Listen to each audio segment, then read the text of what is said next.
Bahkan Allah bersumpah di dalam Al-Quran bahwa akan menanggung, memberikan rezeki kepada kamu.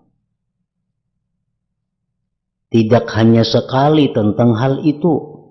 Banyak dalam Quran ayat-ayat itu yang mana Allah menjanjikan kepada kita, menjamin kepada kita urusan rezeki kita itu pasti kita dapatkan. Tetapi engkau tidak merasa tentram dengan janji Allah itu. Nah, tapi kita kadang merasa tenang dengan janji Allah. Padahal yang berjanji ini Allah, yang menyampaikan itu Rasulullah, surat kesabarannya ada Al-Quran.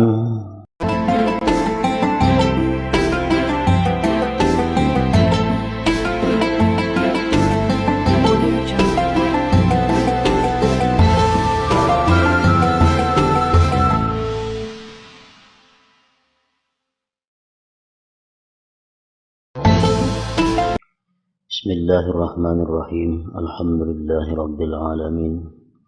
Wa bihi nasta'in ala umuri dunya waddin. Wassalatu wassalam ala ashrafil anbiya wal mursalin Sayyidina Muhammadin wa ala alihi wa sahbihi ajma'in. Selanjutnya ketahuilah, sesudah apa yang diterangkan di atas, aku, ujar Imam Ghazali, akan menerangkan faidah penting yang menurut pendapatku bakal dapat menempati hati engkau jika engkau mau mengingat-ingatnya dan bisa mencukupi engkau biaya atau beban bab ini. Juga engkau bakal mengerti sejelas-jelasnya kalau engkau mau merenungkannya dan melakukannya. Semoga Allah memberikan taufik. Amin ya rabbal alamin. Yang pertama, engkau harus mengerti, maksudnya meyakini. Engkau mesti meyakini bahwa Allah Ta'ala itu menanggung rezeki para hambanya. Itu mesti kita yakin. Allah yang menciptakan kita, Allah juga yang menanggung rezeki kita ini. Tersebut dalam kitabullah, dalam Al-Quran. Semuanya sudah dijelaskan oleh Allah Subhanahu wa Ta'ala bahwa Allah yang mencipta, Allah juga yang mengurusi, Allah juga yang membiayai, Allah yang melindungi, Allah yang memberikan rezeki. Nah, itu ada di dalam Al-Quran yang wajib kita percaya dengannya. Bagaimana pendapat engkau seandainya engkau diberi janji oleh raja dari raja-raja dunia? Janjinya itu bahwa raja akan menyuguhkan engkau nanti malam dan mengundang engkau makan. Raja mengumumkan kepada rakyatnya bahwa malam ini rakyat diundang ke kediaman raja untuk makan malam. Sedangkan engkau berbaik sangka kepadanya raja bahwa raja itu benar, tidak berbohong atau menyalahi janji. itu sudah jelas. Kalau raja wani mengumumkan, menyebar selebaran atau pengumuman bahwa malam Sabtu rakyat diundang untuk makan malam beserta raja. Tentu kita di dalam hati kita meyakini bahwa raja kada mungkin berdusta. Kada mungkin raja berdusta mengumumkan, membagi selebaran undangan makan malam ini. Tentu hati kita meyakini itu akan terjadi.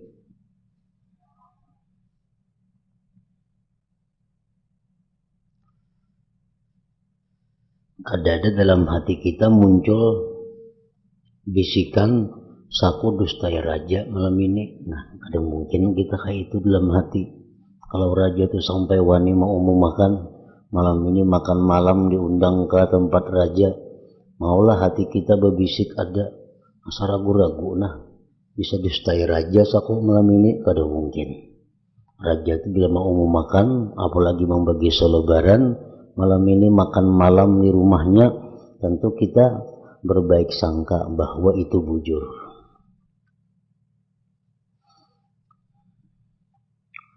Bahkan seandainya ada pedagang pasar menjanjikan kepadamu, atau orang Yahudi, atau orang Nasrani, atau orang Majusi, padahal engkau tidak mengetahui dengan pasti, lagi pula engkau menghadapi janji itu dengan berhati-hati. Apakah engkau tidak percaya kepada orang menjanjikan kepadamu itu? Ada usaha raja umpamanya, pedagang aja. Pedagang berseruan lawan kita, bahwa malam ini ke rumahku aja pedagang, aku hendak menjamu makan. Nah, tentu dalam hati kita percaya bahwa si pedagang ini mengundang kita makan malam tuh bujur-bujur, artinya kada berdusta, walaupun pedagang itu orang nang bukan Islam.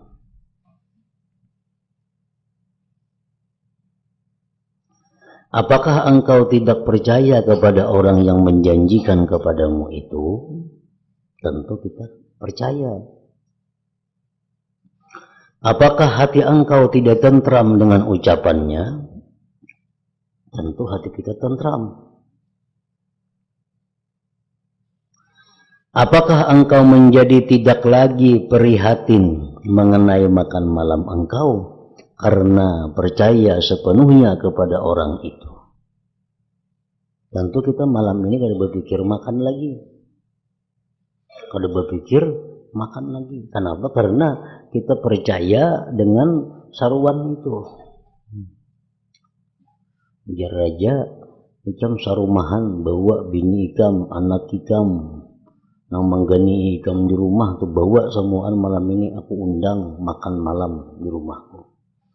Tentu kita percaya lawan undangan raja tadi, dan kita pasti kada berpikir makan malam ini. Berpikir malam ini makan apa, memasakkah, nukar iwakkah, kita kada berpikir lagi karena sudah percaya dengan saruan raja itu.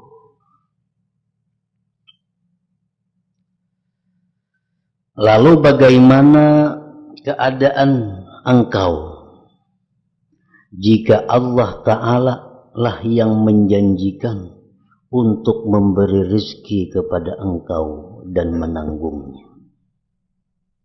Amun Tuhan pang berjanji, jadi Tuhan ikam tuh kutanggung, kujamin rezeki engkau itu pasti ada.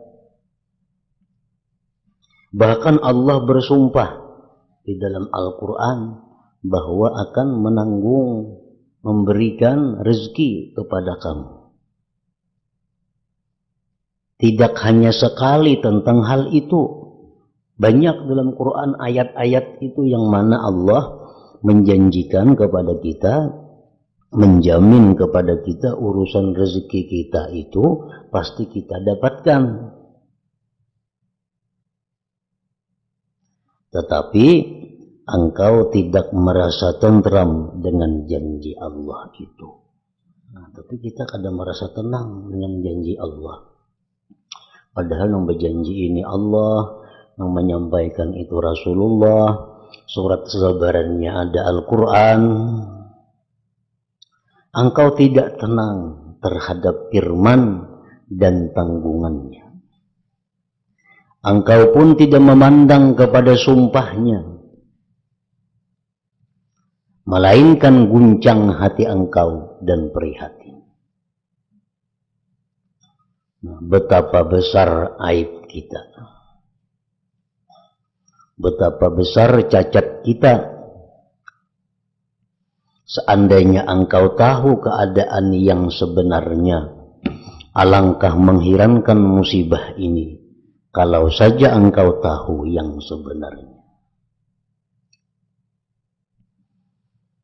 Jadi di dalam masa yang disebut dengan masa azali, masa di mana Allah menetapkan seseorang, masa di mana Allah menetapkan rezeki seseorang,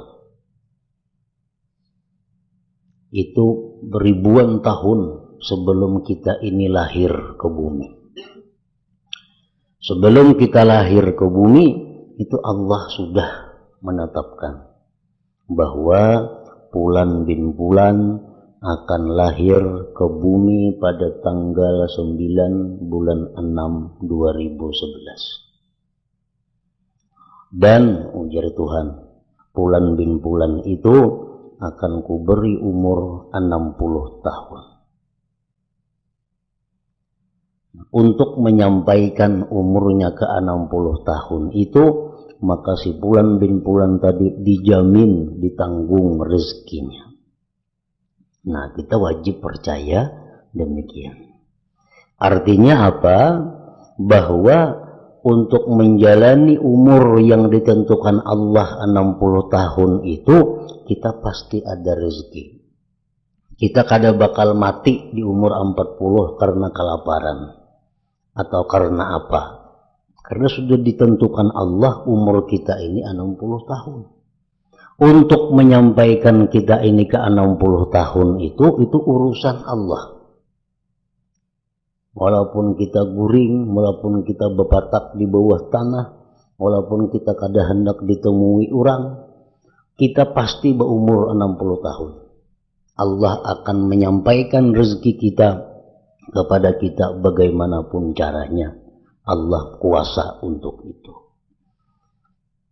Nah, jadi kita wajib percaya itu. Jadi kada perlu risau, kada perlu khawatir, kada perlu was-was bahwa amun umurku ini masih ada, rezekiku pasti ada.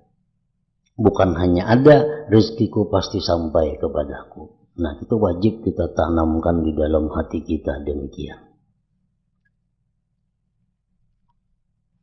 Kalau kita guncang dengan itu, kalau kita kada yakin dengan itu, maka itu merupakan cacat iman kita.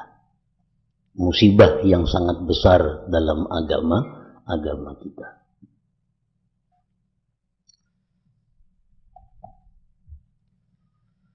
Diriwayatkan dari Ali bin Abi Thalib radhiyallahu anhu, beliau membuat syair berikut. Atatlubu rizqallahi min 'indi ghairih wa tusbihu min khawfil 'awaqibi amina wa tarda bi sarrafin wa in kana musyrika dhamina wa la tarda bi rabbika dhamina ka'annaka lam taqra' bima fi kitabihi fa asbahta manhulal yakin mubajina. Artinya, pantaskah engkau mencari rezeki Allah dari selain Allah? Pantaskah kita minta rezeki kepada selain Allah? Dan patutkah engkau merasa aman dari takut kesudahan? Patutkah kita merasa aman, merasa yakin bahwa kita ini mati dalam keadaan baik? Patutkah kita merasa aman daripada su'ul khatimah? Patutkah kita merasa aman daripada api neraka? Tentu kada patut. Layakkah engkau, pantaskah engkau riba kepada penukar uang, pedagang, meskipun ia orang musyrik yang menanggung? Manusia menjamin kita, kita percaya. Sementara itu engkau tidak riba terhadap pertanggungan Tuhan. Seolah-olah engkau tidak membaca kitabullah Al-Quran, sehingga engkau menjadi orang yang lemah dan jauh dari keyakinan.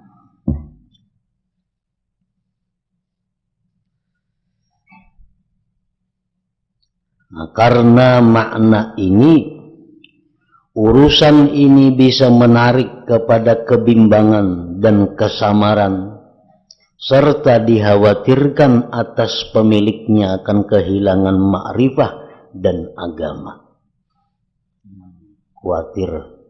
Khawatir kita gara-gara urusan rezeki ini ma'rifat kita hilang.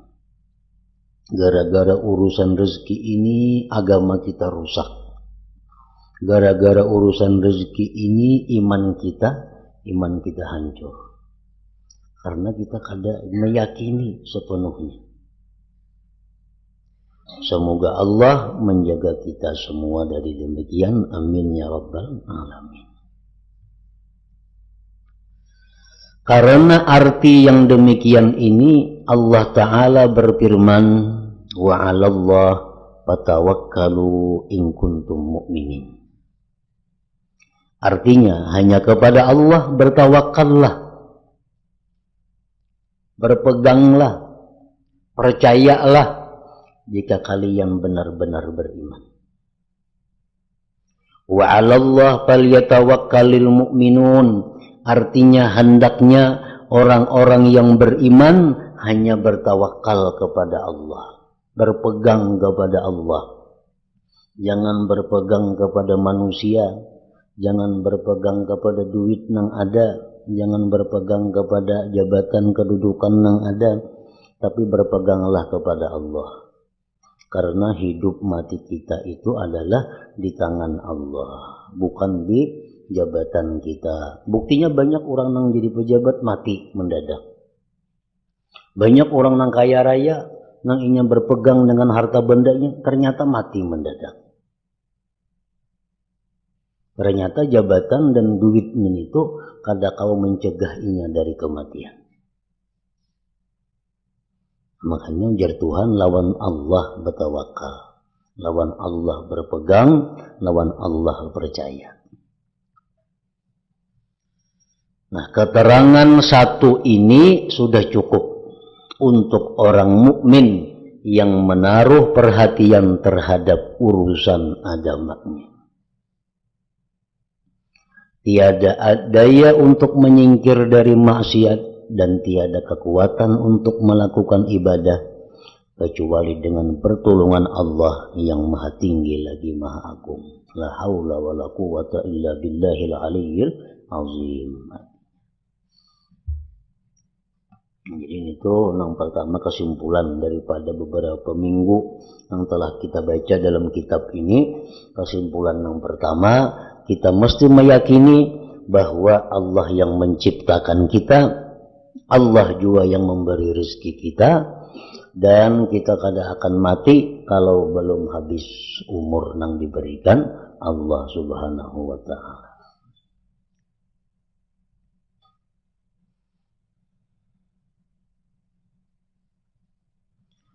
Yang kedua, kesimpulannya dari apa yang telah kita baca waktu-waktu yang lalu itu,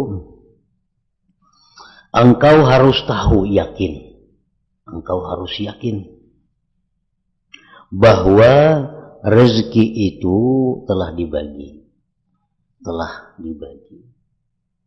ya sudah dibagi.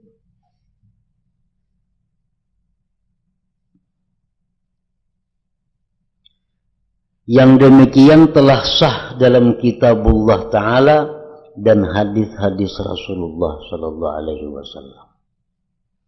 Jadi kayak apa aja kita berusaha, baik usaha yang zahir atau usaha yang batin, kita berusaha berdoa habis-habisan, minta tambah rezeki, kada bertambah dari apa yang sudah dijatahkan lawan kita, kada bertambah.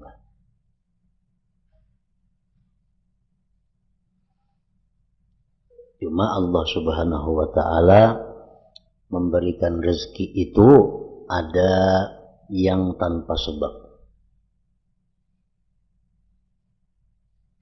Seperti rezeki madmun ngarannya. Nah, itu Allah memberikan kepada kita tanpa ada sebab. Pokoknya Allah menjamin kita ini hidup sampai batas umur yang diberikan.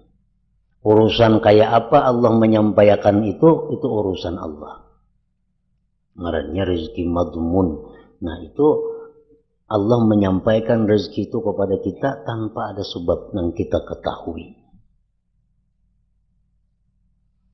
Ada rezeki yang disebut di dalam keterangan dahulu, rezeki maksum, rezeki yang dibagi-bagi oleh Tuhan.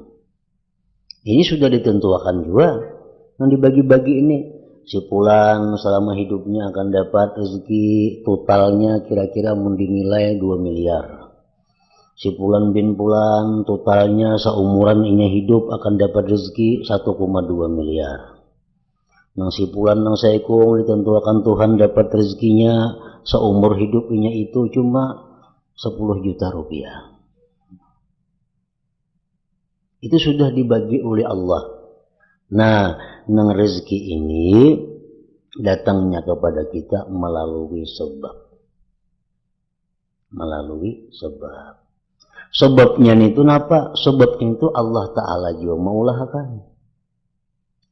Sebab itu ulahan Tuhan juga. Bukan ulahan kita sebabnya.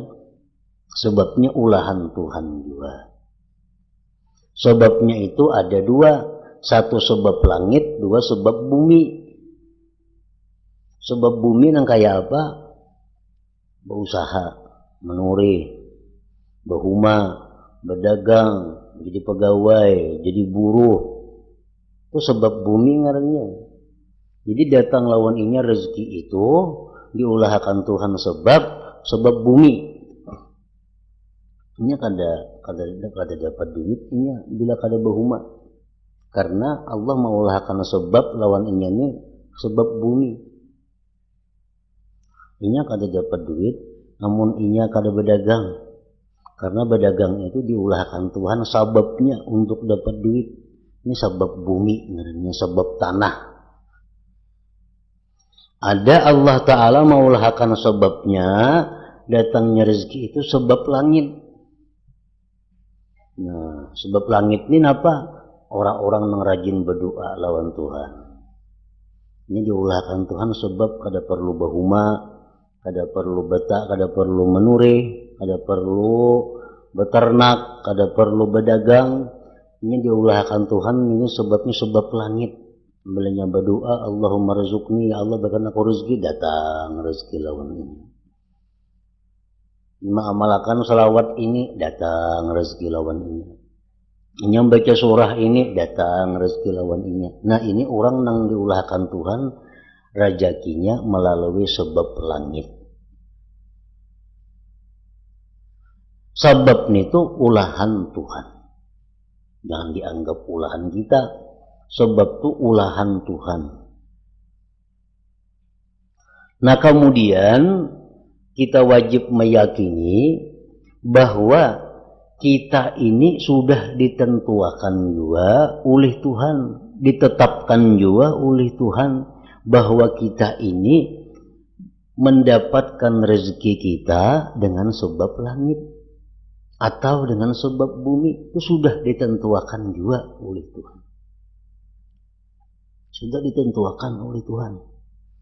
Jar Tuhan dalam ketentuannya yang azali, pulan bin pulan, hari anu dapat duit 10 juta.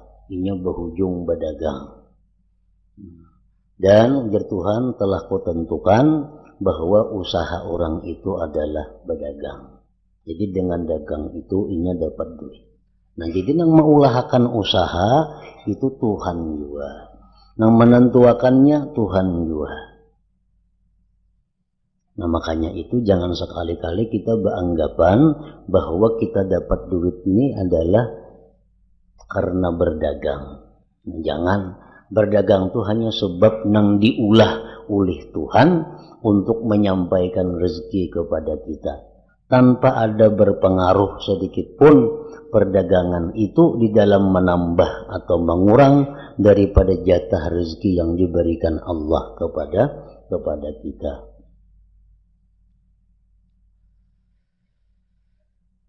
Nah, jadi kita wajib meyakini bahwa rezeki kita itu sudah dibagi. Baik Al-Quran, baik hadis itu sudah menyatakan demikian. Engkau harus tahu pula, meyakini pula bahwa pembagian Allah itu tidak akan berubah. Kada bisa dirubah-rubah lagi itu. Pembagian Allah sudah kada bisa dirubah.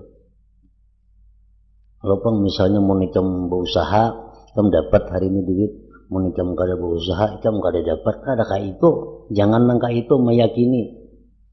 Nah bila kah itu, iya nang membahayakan iman. Kalau kada berusaha, kayak apa dapat duit. Kayak Tuhan itu kada mampu mendatangkan rezeki lawan inya, kada melalui usaha. Padahal Allah tuh mampu menyampaikan rezeki kepada kita melalui usaha atau kada usaha. Allah kawa menyampaikan rezeki kita itu. Engkau harus yakin pula bahwa pembagian Allah itu tidak akan berubah. Selawas aku mengamalkan ini dia punya nyaman rezeki. Nah, selawas aku mengamalkan ini asa nyaman luas rezeki. Amun diucapakan itu kada apa-apa dimuntungi, tapi jangan sampai ke dalam hati.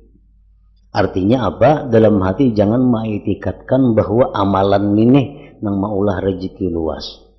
Tetap nang maulah rezeki luas itu adalah Allah. Dan Allah juga nang maulah akan sebab lawan aku membaca amalan ini. Allah juga nang menentukan bahwa aku membaca amalan ini. Allah juga yang meringankan aku untuk membaca amalan ini. Jadi semuaan kembalinya kepada Allah. Di dalam hati kita meyakini demikian. Amun di lisan kita, ayuh kita bersuara, amalan ini namulah rezeki. Ada apa dalam lisan kita? Tapi jangan sampai masuk ke hati-hati bahwa amalan ini nang meluasakan rezeki. Jangan itu.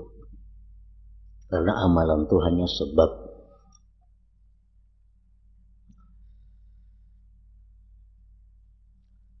Jika engkau ingkar terhadap pembagian Allah, kita kada percaya bahwa rezeki itu sudah dibagi.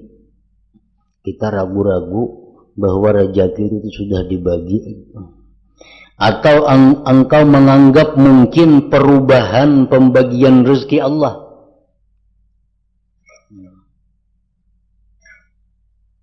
Kita dalam hati kita ada anggapan mungkin saja Tuhan tuh merubah pembagian rezeki itu.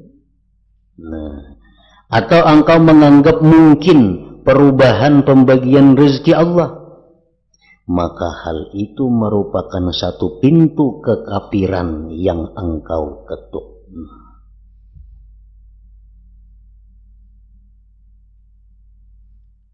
Maka hal itu merupakan satu pintu kekafiran yang engkau ketuk. Apabila dalam hati kita ini ragu-ragu dengan pembagian rezeki dari Allah, bila hati kita ini menganggap bahwa pembagian itu mau berubah,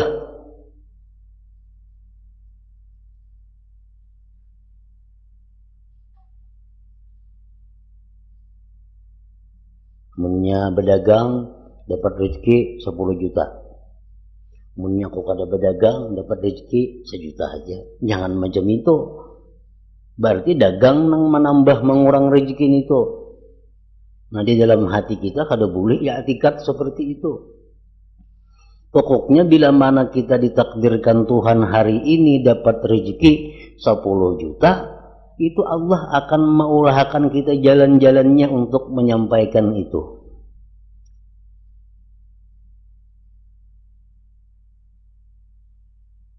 Itu yang wajib kita percaya. Hari ini nah, amun Allah Ta'ala hari ini membagi jatah rezekiku 100.000 hari ini nih, pasti ada, pasti sampai on aku. Dan Allah akan maulahkan seorang jalannya kayak apa. Nah, kayaknya kita bisa diatur oleh Tuhan. Karena apakah hati kita tang hendak kasih Tuhan berjalan. Tetangga situ berjalan ada yang mengunjuki 100.000. Nah, Tuhan maulahkan sebabnya. Tuhan maulahkan sebabnya. Atau kita bergana di rumah aja, Tuhan maulahkan sebabnya, datang orang yang mengatuk mengunjuki 100.000. Mau apa juga, kawah aja juga itu.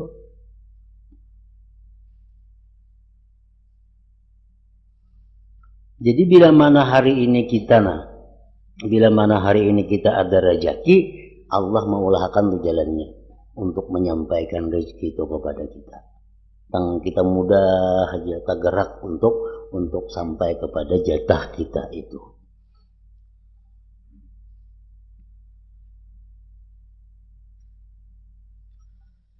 Bila kita ragu-ragu dengan demikian, maka hal itu merupakan satu pintu kekafiran yang engkau ketuk. Semoga Allah memelihara kita daripada yang demikian itu.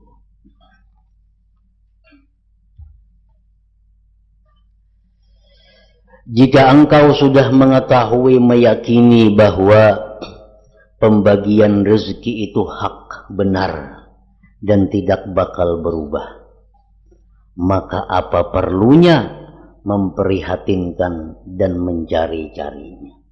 Apalagi perlunya kita berpikir panjang, merunding masalah rezeki. Apa perlunya? Sudah ada ketentuannya, apalagi berunding. Buat apa kita ini bersusah-susah lagi? Sudah ada ketentuannya itu. Nah, jadi artinya bahwa kita ini nang kita prihatinkan, nang kita rundingakan itu, nang kita perhatikan itu masalah apa? Masalah hak Tuhan kepada kita, yaitu ibadah. Kita kembali ke situ bahwa Allah menciptakan kita ini bukan untuk mencari hidup. Allah menciptakan kita bukan untuk kita kumpul kekayaan. Allah kadang-kadang itu menciptakan kita. Allah menciptakan kita ini untuk mengabdi, beribadah kepadanya. Jadi ibadah itu selesaikan. Urusan rezeki itu bagus saja kini jalannya. Namun kita meyakini nangkai tadi sudah. Bila kita beribadah itu bujur-bujur karena itu memang tujuan penciptaan kita, rezeki Tuhan bisa maulahkan sebabnya. Baik sebab langit tadi, baik sebab bumi, ada aja jalannya.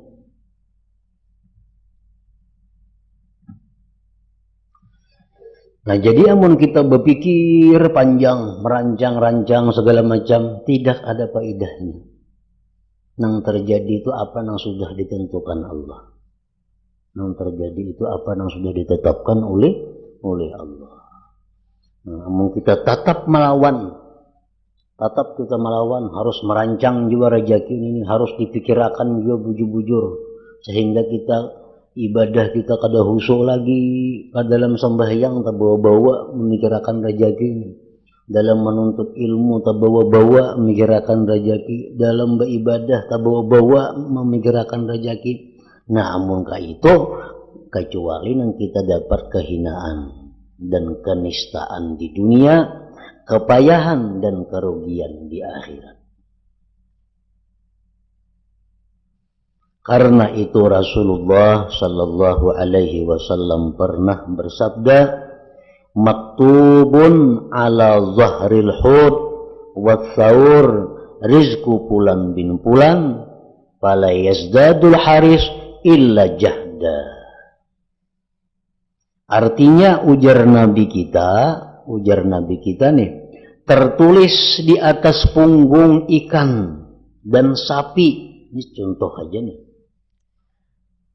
Di belakang sapi itu ada bacaannya sudah. Nama makan aku nih si anu, ada bacaannya.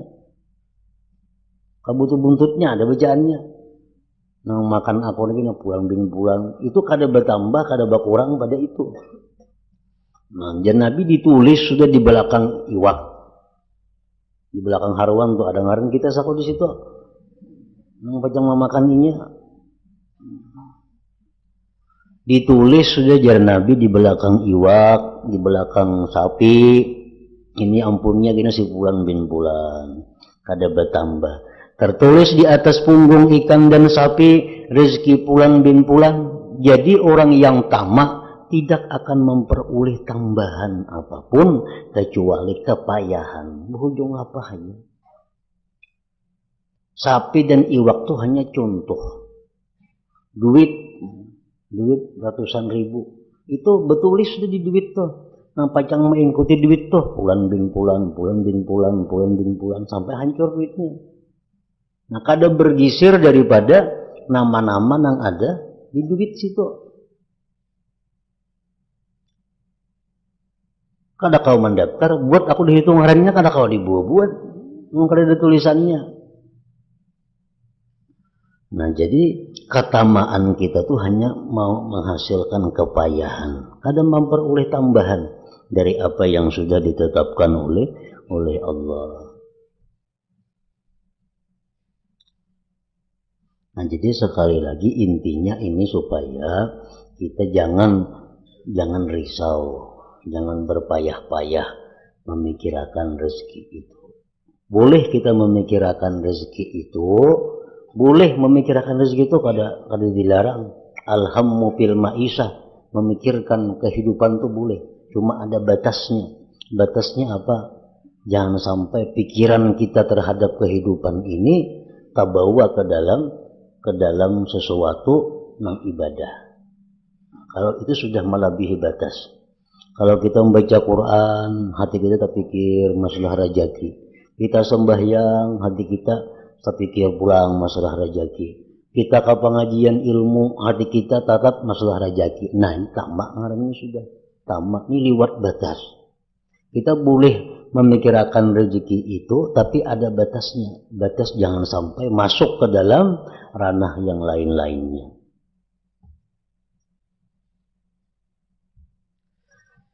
Sehubungan dengan hal ini, guruku berkata, apa yang telah ditentukan akan engkau punya. Apa yang telah ditentukan akan engkau punya. Misal di dalam rambutan ada ngaran kita, akan kita punya rambutan itu. Tidak bakal dikunyah orang lain. Apa nang di situ ngaran kita, kalinya kawan mengambilnya kada kawa.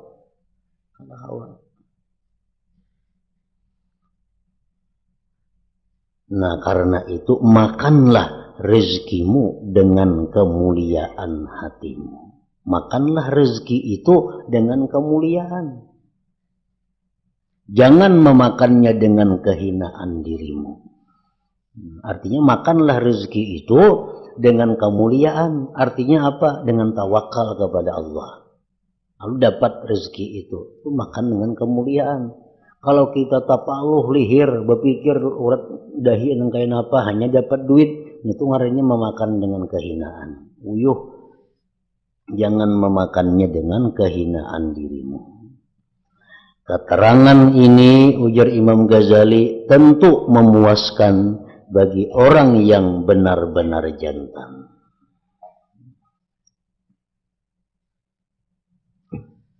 Yang ketiga, daripada kesimpulan yang telah kita baca itu, apa yang aku dengar dari guruku Imamul Haramain rahimahullah, Diceritakan dari Al-Ustadz Abu Ishaq rahimahullah, beliau berkata, di antara perkara yang memuaskanku dalam urusan rezeki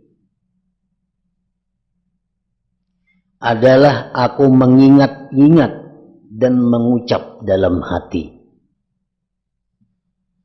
apakah bukan rezeki itu untuk hidup, sementara orang mati tidak memerlukan rezeki. Apabila hidup hamba itu berada dalam khazanah gudang Allah dan dalam kekuasaannya, maka begitu pula rezeki. Jika Allah berkehendak, pasti Allah memberiku. Dan kalau Allah berkehendak lain, bisa saja Dia mencegah datangnya rezeki kepadaku. Rezeki itu perkara samar bagiku, terserah kepada Allah.